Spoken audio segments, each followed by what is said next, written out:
इस वक्त जोशीमठ में हमारे साथ हैं भाकपा माले के गढ़वाल सचिव इंद्रेश मैकुरी जी। मैकुरी जी, आज जो स्थिति जोशीमठ की हो रखी, एक प्रकृति ने खूब बहुत प्यारा सा एक तोहफा दिया था हमें कि यहाँ पर जो प्रकृति की जो बहुत सारा खजाना था, यहाँ पर आज जिस प्रकार से ये जोशीमठ उजड़ गया है, कैसे क्या कहेंगे इसको? देखिए, ये तो ठीक बात है कि प्रकृति का बहुत खूबसूरत तोहफा ये शहर था और इसको अनियोजित विकास ने, जिसको विनाशकारी किस्म का जो विकास का मॉडल है, उस विनाशकारी विकास के मॉडल ने एक तरह से तबाह करने में कोई कसर बाकी नहीं रखी, कोई छोर उसका नहीं है और उसकी वजह से आज के दिन पर पूरा शहर दरक रहा है।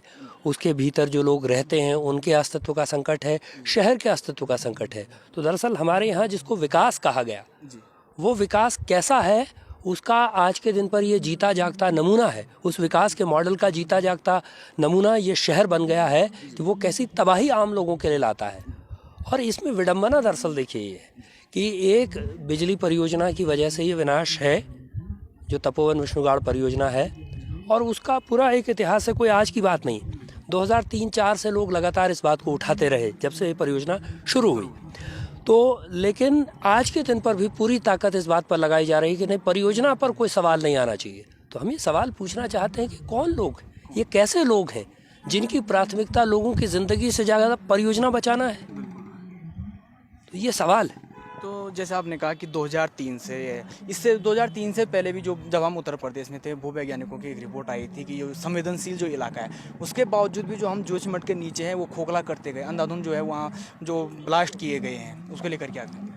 देखिए, रिपोर्ट तो 1976 में महेश चंद्र मिश्रा गढ़वाल मंडल के कमिश्नर थे और 1976 में मिश्रा जी की अध्यक्षता में कमेटी बनी। उस कमेटी ने कहा कि जो ये जोशीमठ शहर है ये मोरेन पर बसा हुआ है, यानी कि मलबे के ढेर पर बसा हुआ है, इसलिए यहाँ किसी तरह का भारी निर्माण कार्य नहीं होना चाहिए। लेकिन भारी निर्माण कार्य हुए, सरकार ने अपनी कमेटी की रिपोर्ट को नहीं माना। उसके बाद यहाँ जयप्रकाश कंपनी की परियोजना बनी, विष्णुप्रयाग परियोजना। उस विष्णुप्रयाग परियोजना से जैसी तबाही हम आज यहाँ जोशीमठ में देख रहे हैं, बड़ी बड़ी दरारें देख रहे हैं, सब ये नमूना यहाँ पहले देखा जा चुका। 2007 में सामने चाई गाँव है और उस चाई गांव में इसी तरह की बड़ी बड़ी दरारें, इसी तरह से मकानों का टेढ़ा होना, इसी तरह का सब कुछ लोगों ने देखा। और इसीलिए उस समय लोगों ने कहा कि नहीं भाई, ये एक विनाश हम देख चुके, हम दोबारा ये विनाश का दोहराव नहीं चाहते हैं, इसलिए ये तपोवन विष्णुगाड़ परियोजना नहीं बननी चाहिए। लेकिन उन्होंने कहा नहीं, हम विस्फोटकों का इस्तेमाल नहीं करेंगे, हम तो टनल बोरिंग मशीन का इस्तेमाल करेंगे। नॉर्वे से टनल बोरिंग मशीन आएगी। टनल बोरिंग मशीन आई और सेलंग से वो उसने टनल खोदना शुरू किया तपोवन तक जाने के लिए, और वो टनल में जाकर के वो मशीन फंस गई। वहाँ से 600 लीटर प्रति सेकंड पानी निकलना शुरू हुआ 2009 में, दिसंबर 2009 में। वो पानी आज भी बह रहा है। 2009 से वो कह रहे हैं कि साहब वो 600 लीटर पर सेकंड से कम हो गया, अब वो 200 लीटर प्रति सेकंड पानी है जो बह रहा है। तो आज के दिन पर जब लोग परियोजना के पक्ष में दलील दे रहे हैं, जब मैं देख रहा हूँ कि आपदा प्रबंधन के सचिव भी हैं, वो भी कह रहे हैं नहीं, ऐसा कोई अध्ययन नहीं है, सरकारी वैज्ञानिकों का ऐसा अध्ययन नहीं है कि परियोजना से प्रभाव हुआ। लेकिन जो भी सरकारी वैज्ञानिक नहीं है, जो सरकार की कमेटी में नहीं है, वो सारे भूवैज्ञानिक कह रहे हैं कि परियोजना जिम्मेदार है। यहाँ तक कि जो आज के दिन पर सरकार की कमेटी में है, पीयूष रौतेला साहब, डॉक्टर पीयूष रौतेला, जो आज कह रहे हैं कि नहीं, परियोजना जिम्मेदार नहीं है। 2010 में उनका रिसर्च पेपर है जिसमें उन्होंने कहा कि ये परियोजना खतरनाक है, इससे नुकसान होगा।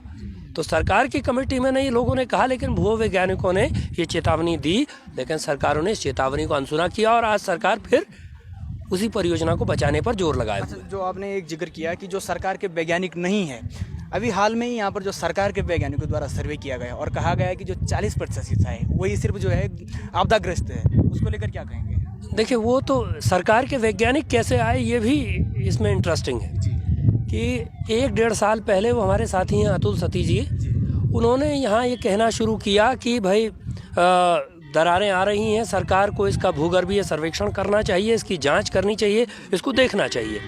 सरकार ने इसको नहीं देखा, तो उन्होंने इंडिपेंडेंटली अपनी पहलकदमी पर 3 भूवैज्ञानिकों को यहाँ बुलाया। डॉक्टर नवीन जुयाल, जो इस देश के प्रतिष्ठित भूवैज्ञानिक हैं, डॉक्टर SP सती और डॉक्टर शुभ्रा शर्मा। उस कमेटी ने जो रिपोर्ट दी, उस कमेटी ने अपनी रिपोर्ट में कहा कि परियोजना भी नुकसान के कारणों में से एक कारण है ना। उसके बाद तब सरकार की कमेटी आई और सरकार की कमेटी ने, उस कमेटी में वो पीयूष रौतेला साहब थे जो 2010 में ये लिख चुके थे कि भाई इस परियोजना से नुकसान होगा। लेकिन सरकार की कमेटी में जब वो आए तो उन्होंने कहा कि नहीं, उससे नहीं नुकसान हो रहा है, परियोजना से नहीं नुकसान हो रहा है। लेकिन इसके साथ ही साथ उस कमेटी ने जो बातें कही, उस कमेटी ने कहा कि ड्रेनेज का प्रॉब्लम है, सीवर का प्रॉब्लम है, इस वजह से नुकसान हो रहा है, परियोजना से नहीं नुकसान हो रहा है, लोगों के मकान से नुकसान हो रहा है। तो ये बहुत बेतुकी, यानी कि हर बार जो है वो परियोजना को बचाने पर लगे हुए हैं और चाहे नीचे से खोखला होता जाए। हाँ, जोर परियोजना बचाने पर है। तो ड्रेनेज का नुकसान, सीवेज से नुकसान हो रहा है, लोगों के मकान से नुकसान हो रहा है, लेकिन परियोजना से नहीं हो रहा है साहब। ये अद्भुत है, अजीब किस्म का तर्क है ये, परियोजना से नहीं नुकसान हो रहा है। तो असल में वो सरकार की कमेटी ने जो कहा, तो सरकार की कमेटी के कहने के बाद भी तो चलिए जो भी अच्छा सीवेज बनना था या ड्रेनेज होना था, ये किसने बनाना था? ये भी तो सरकार ने बनाना था। लेकिन चलिए मान लीजिए कि सरकार को अपनी कमेटी को मानना है, तब तो 6 महीने तक तो सरकार ने उस कमेटी पर भी कुछ नहीं किया। मैं आपको बताऊं कि अतुल सती जी हैं, नगर पालिका के जो अध्यक्ष हैं और लोग हैं, वो आपदा प्रबंधन के सचिव के पास गए और उस डेलीगेशन में कोइंसिडेंटली मैं भी गया।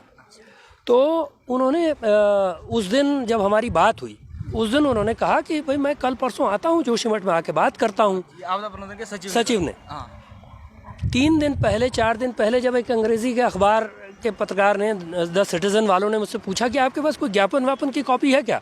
तो मैंने ढूंढा और उस दिन मैंने देखा कि वो ज्ञापन तो 26 अगस्त 2022 को दिया गया था। उस दिन आपदा प्रबंधन के सचिव कह रहे थे मैं कल परसों आता हूँ, और वो 6 महीने बाद यहाँ आए हैं। तो आप सरकार की संवेदनशीलता अपनी कमेटी के रिपोर्ट पर इससे समझ सकते हैं। अच्छा, मैं गुरु जी यहाँ पर जब से जो ये दरारें पड़ना का जो सिलसिला है वो ज़्यादा हुआ या खिसकने का जो सिलसिला ज़्यादा हुआ है, तब से लगातार जो दोनों पार्टियों के नेता यहाँ पर लगातार आ रहे, चाहे हम पूर्व मुख्यमंत्री की बात करें या वर्तमान मुख्यमंत्री की बात करें, दोनों पार्टी के नेता बराबर आ रहे हैं। और ये भी सच है कि प्रदेश में दोनों पार्टियाँ सत्ता में रही हैं और सबका एक ही कहना है कि ये पहले से ही इसमें जो है बचाव होने चाहिए थे। जब दोनों पार्टियाँ सत्ता में रही तो फिर बचाव कौन करना था?